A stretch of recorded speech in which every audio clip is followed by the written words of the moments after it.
സ്വകാര്യ പെട്രോൾ പമ്പുകളിലെ ശുചിമുറി ഉപയോഗിക്കുന്നതിലെ ഉത്തരവിൽ മാറ്റം വരുത്തി ഹൈക്കോടതി. ദേശീയ പാതയോരങ്ങളിലെ പെട്രോൾ പമ്പുകളിലെ ശുചിമുറി പൊതുജനങ്ങൾക്കായി തുറന്നു കൊടുക്കണമെന്ന് ഹൈക്കോടതി നിർദ്ദേശം. സുരക്ഷാ കാരണങ്ങൾ ഉണ്ടെങ്കിൽ മാത്രമേ പൊതുജനങ്ങളെ തടയാവൂ. സ്വച്ഛ് ഭാരത് മിഷന്റെ ഭാഗമായി പൊതു ശൌചാലയങ്ങൾ നിർമ്മിക്കേണ്ടത് തദ്ദേശ സ്വയംഭരണ സ്ഥാപനങ്ങളുടെ ചുമതലയാണ് എന്നും പമ്പുടമകളുടേതല്ല എന്നും സിംഗിൾ ബഞ്ച് ചൂണ്ടിക്കാട്ടി.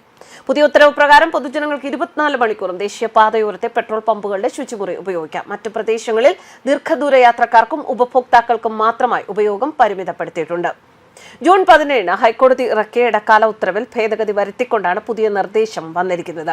പെട്രോൾ പമ്പിലെ ശുചിമുറി ഉപഭോക്താക്കൾക്ക് മാത്രമായി പരിമിതപ്പെടുത്തിയായിരുന്നു ഇടക്കാല ഉത്തരവ്. ഇത് സമൂഹത്തിൽ വലിയ ചർച്ചയാവുകയും വലിയ പ്രതിഷേധങ്ങൾക്ക് വഴിവെക്കുകയും ചെയ്തു.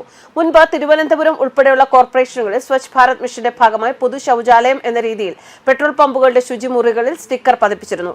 ഇതിനെതിരെയാണ് പമ്പുടമകൾ ഹൈക്കോടതിയെ സമീപിച്ച് ഇടക്കാല ഉത്തരവ് നേടിയെടുത്തത്. ഇത്തരമൊരു സാഹചര്യത്തിലാണ് സർക്കാരിനെ കോടതി രൂക്ഷമായി വിമർശിച്ചത്. പൊതു ശൌചാലയങ്ങൾ നിർമ്മിക്കേണ്ടത് തദ്ദേശ സ്വയംഭരണ സ്ഥാപനങ്ങളുടെ ഉത്തരവാദിത്തമാണെന്ന് കോടതി വ്യക്തമാക്കി. ഈ സംഭവം പല യാത്രികർക്കും പുതിയൊരു അറിവിലേക്കാണ് വെളിച്ചം വീശിയത്. ഇന്ത്യയിൽ പെട്രോൾ പമ്പുകൾ ശരിയായ ടോയ്ലറ്റ് സൗകര്യങ്ങളും മറ്റ് നിർബന്ധിത സേവനങ്ങളും നൽകാൻ വിസമ്മതിച്ചാൽ ലൈസൻസ് റദ്ദാക്കുന്നതുൾപ്പെടെയുള്ള നടപടികൾ നേരിടേണ്ടി വരും എന്ന കാര്യം പല യാത്രികർക്കും അറിയാൻ ഇടയില്ല. Petroleum and natural gas regulatory ബോർഡും മറ്റ് പ്രാദേശിക ഭരണകൂടങ്ങളും ഇന്ധന സ്റ്റേഷനുകൾക്ക് മാനദണ്ഡങ്ങൾ നിശ്ചയിക്കുന്നുണ്ട്. അതിൽ ശുചിത്വം പാലിക്കുന്നത് ഉൾപ്പെടെ അവശ്യ സൗകര്യങ്ങൾ നൽകുന്നതും ഉൾപ്പെടുന്നുണ്ട്. ഈ മാനദണ്ഡങ്ങൾ പാലിക്കുന്നുണ്ടോ എന്ന് നോക്കിയാണ് ഈ സ്ഥാപനങ്ങൾക്ക് ലൈസൻസ് നൽകുന്നത്. പക്ഷേ ഈ നിയമങ്ങളെക്കുറിച്ച് നമ്മളിൽ ചുരുക്കം പേർക്ക് മാത്രമേ അറിയൂ എന്നതാണ് ദൗർഭാഗ്യകരമായ യാഥാർത്ഥ്യം. എന്നാൽ പെട്രോൾ പമ്പുകളിൽ ടോയ്ലറ്റ് സേവനം മാത്രമല്ല സൗജന്യമായി നൽകേണ്ടത്, മറ്റു ചില സേവനങ്ങൾ കൂടിയുണ്ട്. നമ്മുടെ രാജ്യത്തെ എല്ലാ പെട്രോൾ സ്റ്റേഷനുകളിലും ലഭ്യമായ ചില സൗജന്യ സേവനങ്ങളെ കുറിച്ച് കൂടി പറയാം.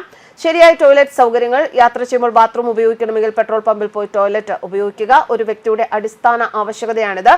ഈ ആവശ്യം ഒരു പെട്രോൾ പമ്പ് ഉടമയ്ക്ക് നിരസിക്കാൻ സാധിക്കില്ല. ശുചിമുറിയും വിശ്രമമുറിയും ഉപയോഗിക്കാൻ നിങ്ങളെ അനുവദിക്കുന്നില്ല എങ്കിൽ അഥവാ വൃത്തിഹീനമായ ശൌചാലയമാണ് എങ്കിൽ നിങ്ങൾക്ക് അധികൃതർക്ക് പരാതി നൽകാം. ഫിൽറ്റർ ചെയ്തതും ശുദ്ധവുമായ കുടിവെള്ളം. നീണ്ട കാർ യാത്രകളിൽ ധാരാളം വെള്ളം കുടിക്കേണ്ടത് അത്യാവശ്യമാണ്. പെട്രോൾ പമ്പുകളിൽ നിന്നും സൗജന്യമായി ശുദ്ധമായ കുടിവെള്ളം നിങ്ങൾക്ക് ഉപയോഗിക്കാനുള്ള അവകാശമുണ്ട്.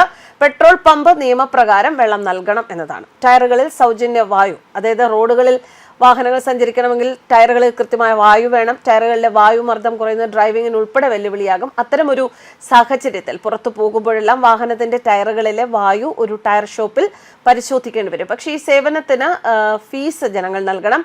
എന്നാൽ പെട്രോൾ പമ്പിൽ ഈ സേവനം സൗജന്യമായിട്ട് ലഭിക്കും.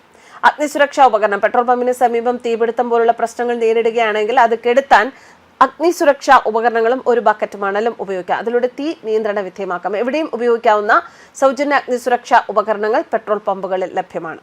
എന്തായാലും ഇതൊക്കെ നമുക്ക് അറിയാതെ പോകുന്ന കാര്യങ്ങളാണ്. ഇതൊക്കെ അറിയാതെ പോകാതിരിക്കുക. അതുപോലെ തന്നെ ഫസ്റ്റ് എയ്ഡ് ബോക്സ് ഉണ്ടല്ലോ, അത് വഴിയിൽ അപകടങ്ങൾ സംഭവിക്കുകയോ പരിക്കേൽക്കുകയോ ഒക്കെ ചെയ്താൽ ഒരു പെട്രോൾ സ്റ്റേഷനിൽ പ്രാഥമിക ചികിത്സയ്ക്കും സൗജന്യ ഡ്രസ്സിങ്ങിനും നിർത്താം. പ്രഥമ ശുശ്രൂഷ കിറ്റ് പെട്രോൾ പമ്പ് ഉടമ എപ്പോഴും കരുതിയിരിക്കണം. പ്രാഥമിക ചികിത്സ പെട്രോൾ പമ്പിൽ സൗജന്യമായിട്ടാണ് ലഭിക്കുക. ന്യൂസ് ഡെസ്ക് കർമ്മ.